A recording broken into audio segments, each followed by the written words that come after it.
Chapter 10. The Rogue Outrogued. Praiseworthy remained remarkably calm.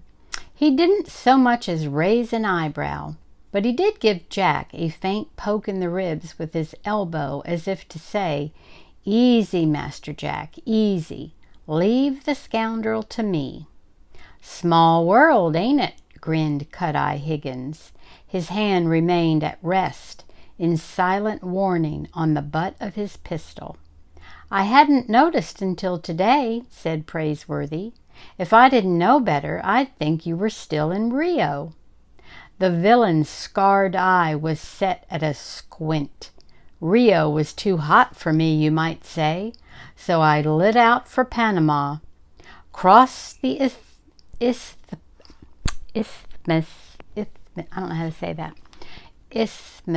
by bongo boat and muleback.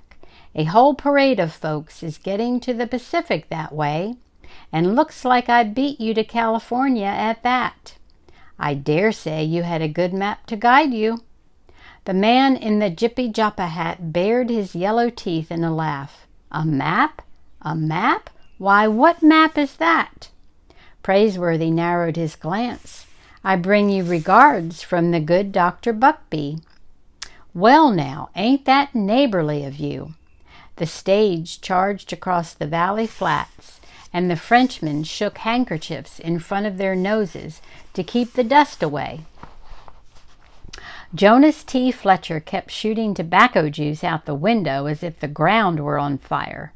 Jack's hand fell to the horn spoon in his belt. He could almost imagine it was a 4-shooter. That would make Mr. Cut-Eye Higgins sit up and take notice. Why, he'd beg to hand over Dr. Buckbee's gold map. The dueling pistol in his belt would be no match for a 4-shooter. But Praiseworthy didn't seem in the least concerned about the lack of firearms. "Have you met Mr. Fletcher?" he said, tugging at his left glove. "He tells us he's an undertaker. A man in your line of work, sir, never knows when he'll need the services of a good undertaker." "I didn't get the name," said the Missourian. "Higgins," Cut-Eye grinned. "Doc Higgins, dentist." "Well now," smiled the undertaker, "the boys will be glad to have a tooth extractor in camp."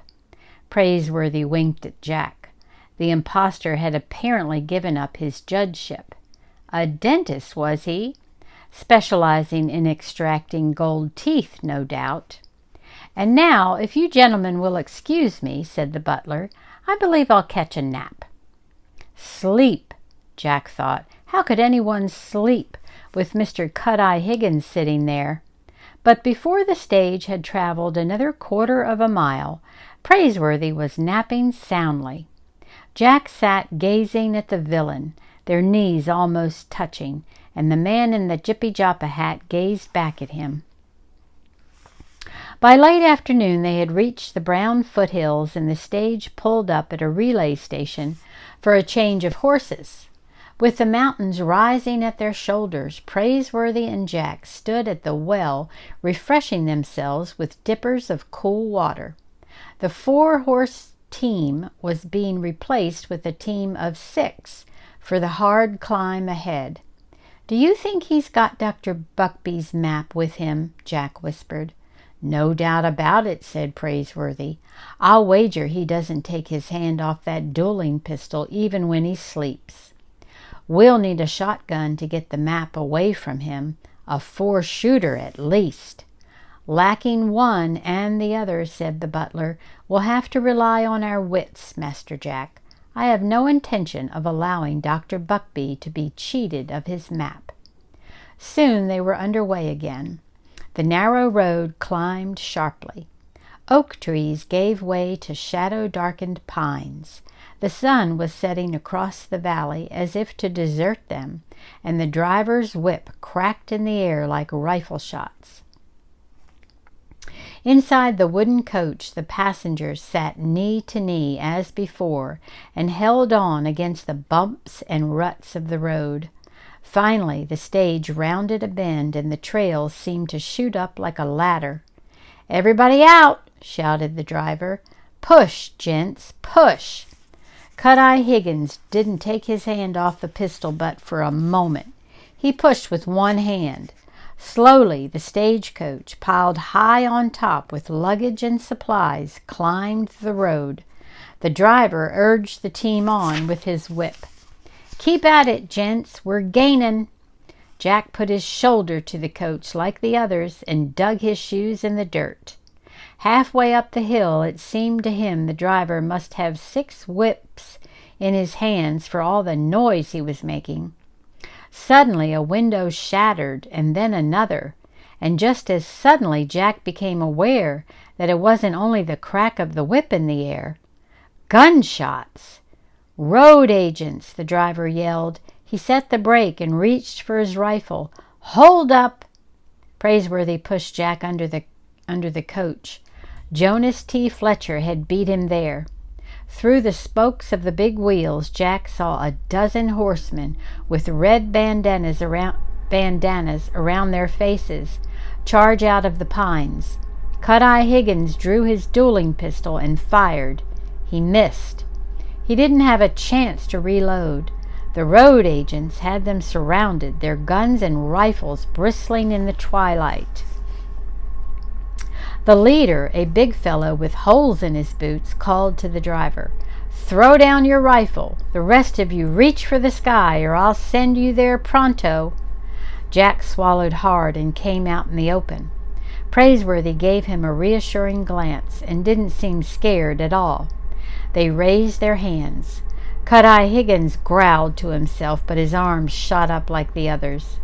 "Sorry to interrupt your journey," said the leader. "We'll only detain you a moment. Boys, hop to it." 2 of the outlaws climbed to the top of the stage and threw down the trunks and boxes and carpet bags. Others broke them open to paw through the contents for valuables. Meanwhile, another pair of road agents made quick work of the passengers. They pulled watches and chains off vests and tugged buckskin pouches of gold dust from pockets and belts. Jack tried not to look up at Praiseworthy's white gloves. The outlaws would never think of looking there, would they? "All right, gents," said one of the gang through the bandana across his mouth. "Now lower your hands one by one, and let's have your rings." He started with the Frenchman and then came to Cut-Eye Higgins. He wore a gold ring set with a ruby like a drop of blood. Stolen, no doubt, thought Jack. The rogue is being out-rogued, but it was small comfort. "Why, I wore this ring since I was a lad," said Cut-Eye Higgins. "It won't come off." "In that case," the outlaw laughed, "we'll just have to chop off the finger." Cut-Eye Higgins removed the ring in an instant, and the highwaymen roared. "I don't have a ring," said Jack. "I can see that, boy." The road agent moved on to Praiseworthy. "Well, look here. We got a regular gentleman with gloves on." "Not a gentleman," corrected Praiseworthy. "Merely a butler." "What's that? Never did hear of a butler." Jack's heart began to beat faster. Praiseworthy pulled off his right-hand glove. Their gold dust, their grub stake would soon be exposed. But Praiseworthy seemed unconcerned as could be. "How about the other hand?" growled the outlaw. "Naturally," said Praiseworthy. He pulled the glove off each finger, carefully but casually, and held up his bare hand. The gold dust remained in the fingers of the glove. "No rings, as you see," and the outlaw moved on. Praiseworthy gave Jack a wink without winking and very calmly pulled the gloves on again. But another big fellow was emptying Praiseworthy's carpet bag in the dirt. Shirts, cufflinks, hairbrush. "Why, look here," the ruffian chuckled. "A picture. A regular beauty, ain't she?" Jack recognized the tintype at once. It was his Aunt Arabella. He didn't know Praiseworthy had her picture along. When he glanced up, Praiseworthy had gone white with anger. "I'll thank you to return that picture to my bag," he warned, stamping each word out of cold steel. "You don't say!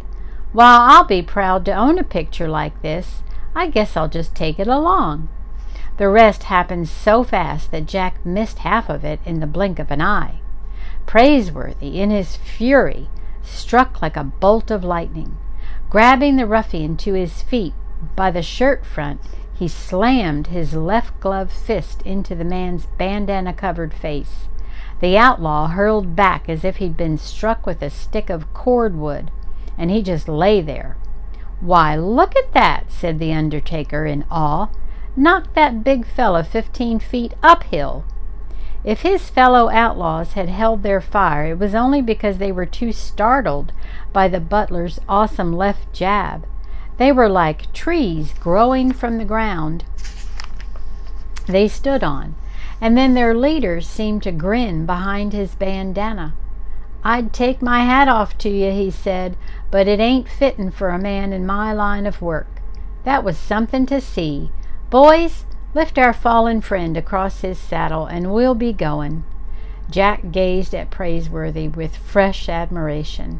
The butler had never let on that he was so handy with his fists.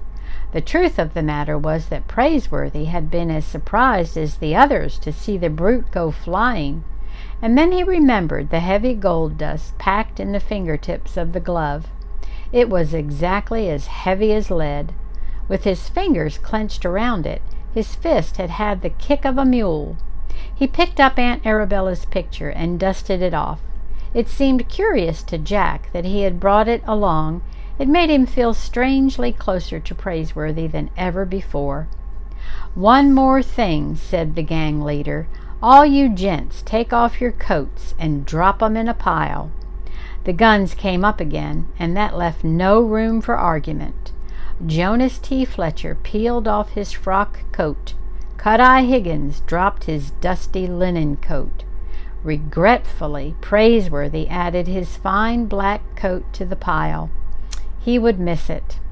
"Never met an immigrant yet," said the leader, "who didn't have gold pieces sewed up in the lining of his coat. You won't need coats in this heat, gents, so we'll just take 'em along." An instant later, the highwaymen spurred their horses and carried away their booty of watches, rings, buckskin gold pouches, and coats. Praiseworthy, unaccustomed to mere shirt sleeves, stood in the dust like a leopard suddenly deprived of his spots. "Wait till the boys hear about this," said the undertaker. 15 feet uphill." Praiseworthy moved past him to step in front of Cut-Eye Higgins. "I'll thank you, sir, to hand over Dr. Buckbee's map." The dispirited villain reached for his dueling pistol, and Jack stopped in his tracks. Was Praiseworthy trying to get himself killed? "Don't bother to draw your gun," said the butler. "I was careful to notice that you never reloaded it. The map, sir, the map." The other man stared at him out of his scarred eye and then began to chuckle. But to Jack it sounded as much like a growl as a chuckle. "You're a little late," said Cut-Eye Higgins. "Late? The map was sewn up in the lining of my coat." Until next time, love you.